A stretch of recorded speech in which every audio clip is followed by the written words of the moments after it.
And now, Jose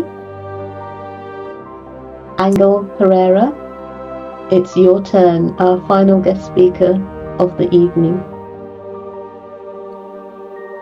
Wow. I know, I'm trying to get myself.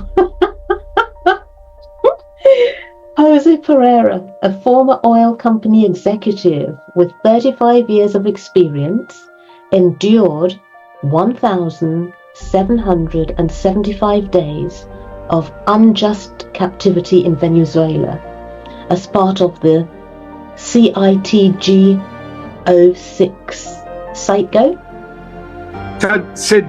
Citgo, detained solely for his American nationality. He was held from November 21st, 2017 to October 1st, 2022. Upon his return, Jose reunited with his family, authored his memoir, and became a leadership and resilience coach and speaker. He advocates for Americans unlawfully detained abroad and collaborates with Bring Our Families Home to shape protocols for the return of American hostages. And Jose, I know a bit of your story, and I can't wait to hear you share it and for the audience to hear it. So I yield the floor to you, Jose. Thank you. Well, thank you very much, Carol. By the way, I have been hearing all the speeches, and wow, all the speeches are amazing. Francesco, your story is, I was having here goosebumps, and also hearing Natalie and Hannah, all those speeches have been really wonderful. In all those speeches, I found something that really, for me, is something really so interesting, because even everybody has different journeys, different stories, but the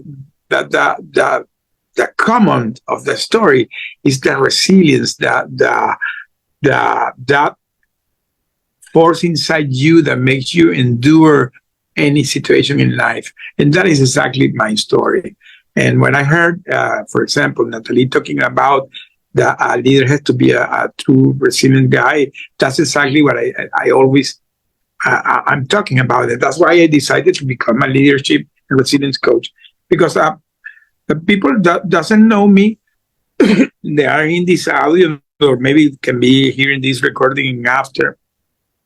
As Carol mentioned, I did my career in the oil and gas. I began very early in my age, because I'm Venezuelan born, and my father also, he was an oil and gas worker. And by the way, my grandfather too. So my son also is a oil and gas. So we are like 4 generations of oil and gas people that we began in Venezuela in the 70s, 60s, 80s, was one of the wealthiest countries of Latin America. That's why we received a lot of immigration, a lot of Italian immigration. So I began my career there in 1985. Okay, did my long career in the international sector, and at some point, some years ago, some decades ago, more than a decade ago, I was transferred here to the U.S. I live today in Houston, and became part of the Citgo Petroleum staff. Citgo Petroleum belongs to PDVSA, that is the Venezuelan oil company. So I came here to the U.S. as an expat from Venezuela, assigned to that company, and I continued, finalized my career, and I became at the end the CEO of the company. So in 2017, I was the CEO of that company. And I was living like my perfect life, pinnacle of my career after more than 3 decades working there. But the thing between Venezuela and the U.S. were not going good. Maybe the people are not so familiar, but Venezuela today, unfortunately, has a communist regime there. And the situation in Venezuela in the last more than 15 years has been deteriorated very fastly. Today, Venezuela has a big diaspora all over the world. More than 8 million people have left the country because they were starving. So the situation began to go very bad, and the administration that was here in the U.S. decided to try to throw away that government and begin to impose sanctions to the government and to the country. So the situation began to be really bad. And even that, I was not directly affected, but I was working in a company that belonged to Venezuela, and I didn't feel comfortable. So I talked with my wife, and I decided to get retired. So I went asked my boss that accept my retirement, because I was, thinking to become a consultant and do a new turn in my life. And back and forward, he accepted, and I came back here to the U.S. and I was, wow, okay, ready to retire, retirement mode. November it was October by the time. November was 1 month. Thanksgiving, my sons were coming. December, going to vacation. January, get retired. So I begin to think all my plans in my life, because this is what normal people do, plan their life. The problem that happened is sometimes you make plans that never happen. And that was what happened to me. So now I'm in October here in the U.S., and I flew back and came to a big meeting that we had here in Citgo Petroleum every year. And in the closing of the meeting, there's a guy giving a motivational speaker. Was a guy called Captain Phillips. That there was a famous movie that Tom Hanks did. Well, the real Captain Phillips was the guy talking there. And when he finalized his speech, he sat down beside me. I said, man, what a journey you went through. And the guy told me that the journey was even worse, that the reality was even worse than the movie. But he told me that all of us has inside us an inner force that comes from our connection with God, that you can unleash that unbreakable spirit that everybody has inside. So I got thinking on that. What I didn't realize, that thought, I will need to use it the next month. So the next month, now I'm in December 2017. I went to go to a movie with my wife. Was in the middle of the world premiere of Superman. Big fan of DC Superman.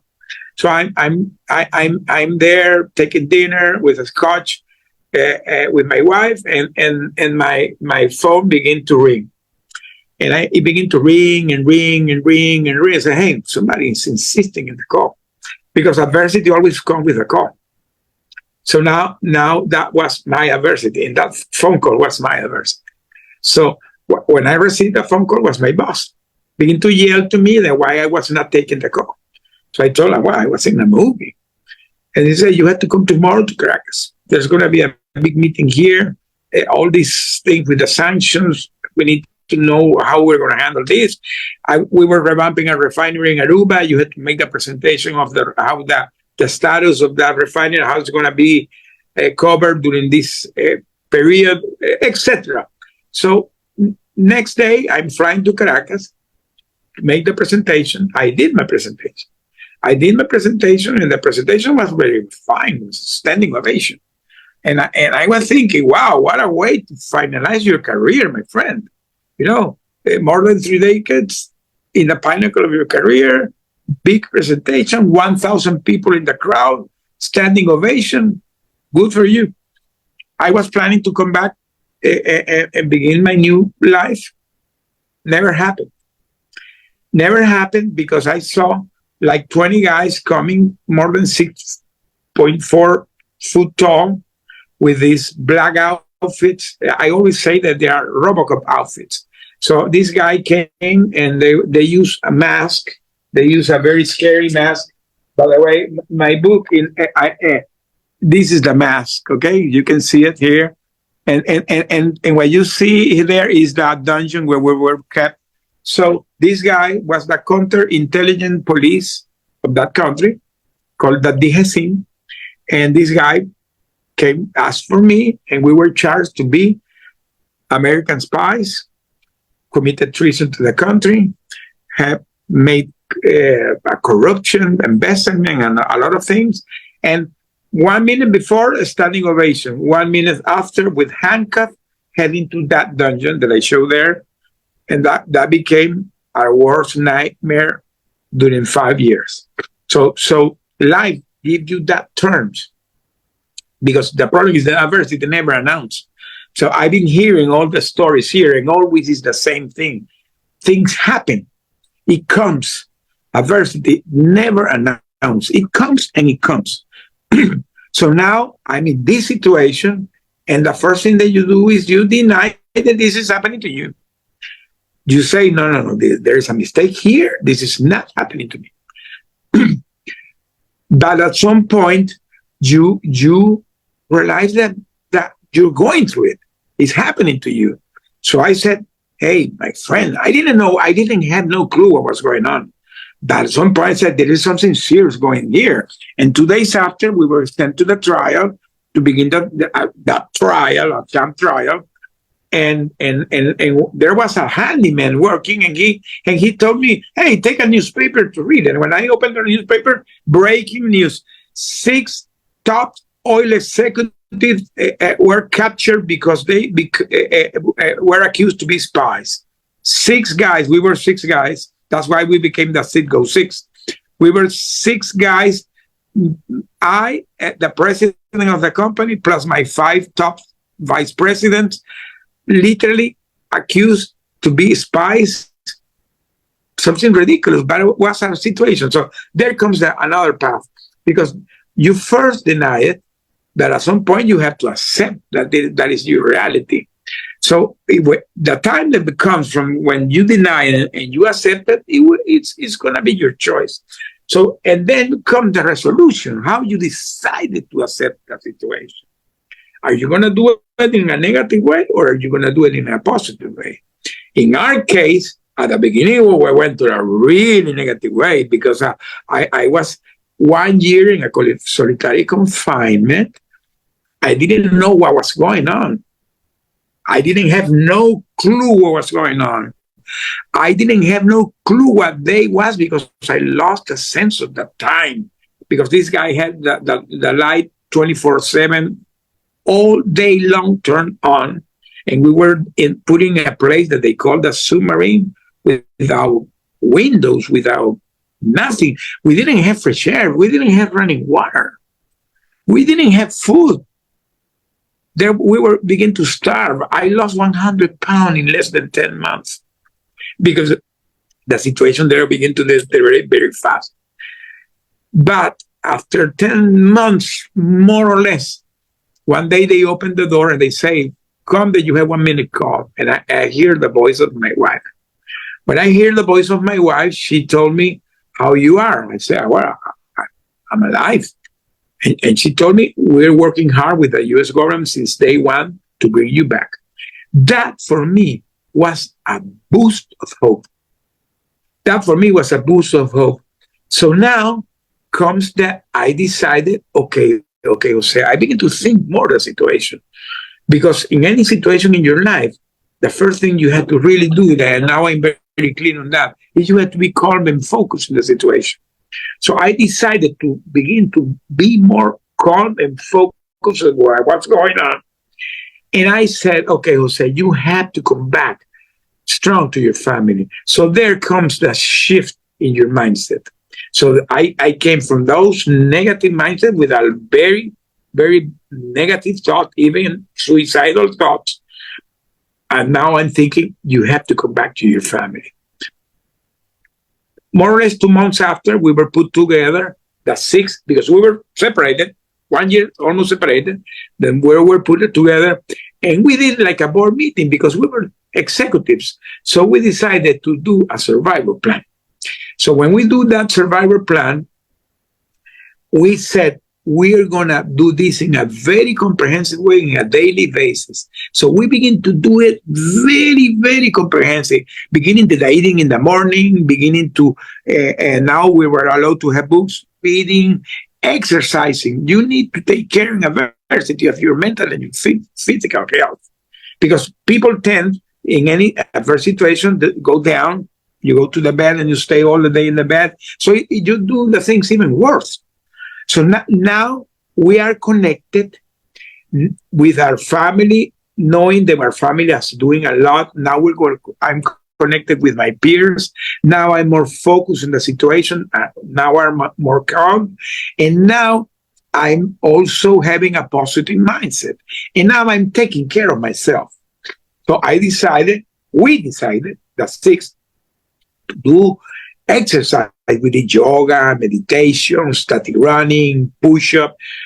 Now we're reading.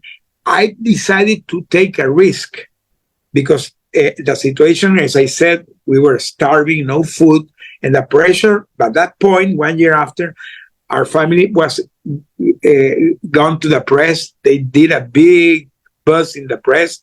They went all over the media. You can Google our Seago 6. You put Seago 6, and you will find hundreds of thousands of articles of us during that time frame, 2019, 2020, 2018. So they went, because they went really big to the press. They went to all the media outlets here in the US and worldwide. Even in BBC of London, they were having interviews.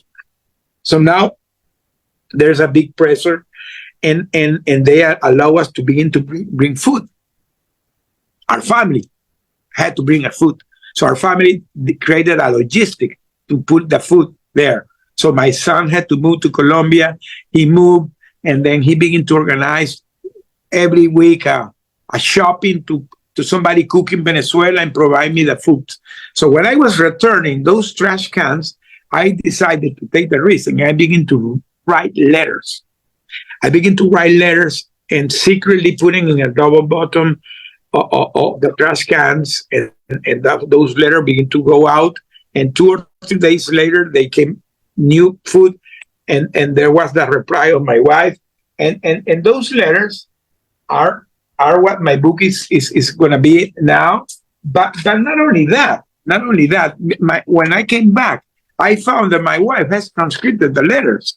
So she put it in Word. So my letters, she took and she put it in Word. So she took I don't know how to say how she did that, but we had more than 1,000 letters, and those letters became my memoir, and this is going to be my book. The next week it's going to be out. Next Friday, I have my launching party. I'm inviting everybody because my book is going to be out next Friday, and it's based on those letters, because those letters are the reflection of the connection that I did with my family, my reflection of the moment that I was going through. Because in any adversity, never do things alone. I heard somebody say it. I believe it was Natalie, and you're right. Things in life, you have to stick to the people that surrounds you, that loves you. And if you're talking about your business, surround by your peers, surround by your employees, connect with them, because this is something that really sometimes leaders miss, that empathic, that connection with the people. You know, the only way that a business really can be successful is when you make that strong connection with your employee, because they are human beings. One of the things that I discovered is that you are a human being.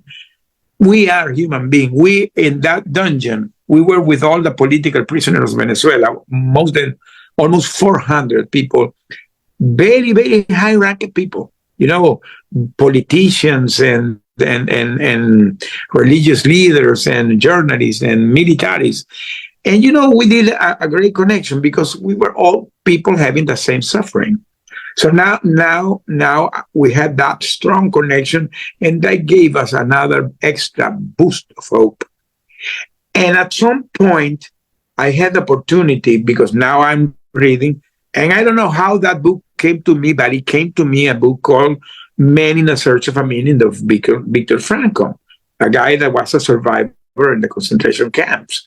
And he was literally talking to me, because I read the book like he was talking to me. I believe it was a sign of God, that he was saying that you need to find your purpose. Find your purpose. Find your purpose. Any situation in life, don't see the adversity. See, because that's what true leaders do. They see the setbacks, the struggles, the adversity, like opportunities to grow. So I saw, okay, now in this situation, and I begin to really get more relaxed, because now I'm very knowing what my family was doing, I began to be really very confident that what they were doing. And there's something else that is the most important thing that you had to do. That you had, yeah, I heard that the pain can lead you to purpose, and that's true. That Viktor Frankl always said that find that suffering can be something meaningful. You can find in the pain purpose. That's totally true. Thank you for saying that. And that most important of the thing that you have to do in any situation in your life, because that's what we did, is get connected with that superior power. In my case, I'm a God believer. You can name it higher power, whatever. But for me, it's God. For me, I begin to pray. I begin to read the Bible. We begin to do it like 3 hours on a daily basis. So all this survivor plan, we prepare it on a very conscious way on a daily basis. The next 4 years, because the first year we were separated. So after we were put together, we kept doing it during 4 years. And one day, in October 1st, 2022, they opened the door and they said, get dressed up because you're released.